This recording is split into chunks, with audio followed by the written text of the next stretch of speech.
Méditation du 20 décembre, arc-en-ciel. Ayant donc une telle espérance, nous usons d'une grande liberté. 2 Corinthiens 3, verset 12. Il y a des éléments communs entre l'époque de Noé et la nôtre, des solutions aussi. J'ai toujours trouvé très intéressant le fait que pour quitter le monde antédiluvien, il fallait entrer dans l'arche. Seul Dieu fait ce genre de choses. Il nous trouve un abri contre les nombreuses et terribles averses. C'était d'ailleurs le sens que Jésus proposait par rapport au royaume des cieux. Entrer dans l'espace du Christ. Nos pieds sous terre avec tout ce que cela implique et notre regard fixé vers le ciel, avec tout ce que cela incite à faire. Et son message ne s'est pas arrêté. Lorsque Jean dans Apocalypse 18, verset 4 ordonne « Sortez du milieu d'elle, mon peuple, afin de ne point participer à ses péchés et de ne pas recevoir votre part de ses plaies. » Il nous rappelle encore une fois que nous devons nous placer sous sa protection, car le relativisme et la confusion font des ravages impressionnants. En bon chrétien, tu te demanderas où? Et moi, en tant qu'apprenti croyant, je te réponds clairement, à l'église. Dans une église qui fait confiance et qui a les regards fixés sur le retour de Jésus. Une église qui peut vivre en toute liberté parce qu'elle n'a rien à perdre. Car les moqueries, les rejets, les inondations passeront et viendra l'arc-en-ciel éternel. Comme Jésus l'indique, la foi en Dieu fut le salut de la famille de Noé et elle l'est encore de nos jours.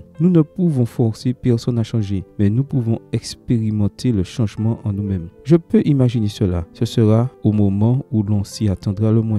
Au loin, un petit nuage grandit alors que le firmament devient silencieux. Tout est blanc comme la neige et lumineux. Des myriades d'anges jouent de leurs trompettes et de leurs instruments au son de l'aube. Au centre, sur un trône où au reflet intense se trouve le Christ roi des rois. Ceux qui le contemplent sourient parce qu'ils le savaient, parce que cette image grandissait en eux. Les ombres ne pèsent pas, ni la douleur, ni même la mort, car enfin Jésus a reconquis son espace. Car pour toujours le royaume de Dieu sera établi. Ils se regardent et s'embrassent, sachant qu'ils possèdent une grâce immense qui compense tout effort ou douleur, sachant qu'ils sont invités à la grande fête de l'univers, sachant qu'ils sont aimés de leur Père à tous. Je te le dis en toute franchise, attends ce moment avec impatience et pendant ce temps, maintiens l'arc-en-ciel dans ton église. Il pleut trop pour rester dehors. Amen. Bonne journée à toi et que le Seigneur te bénisse.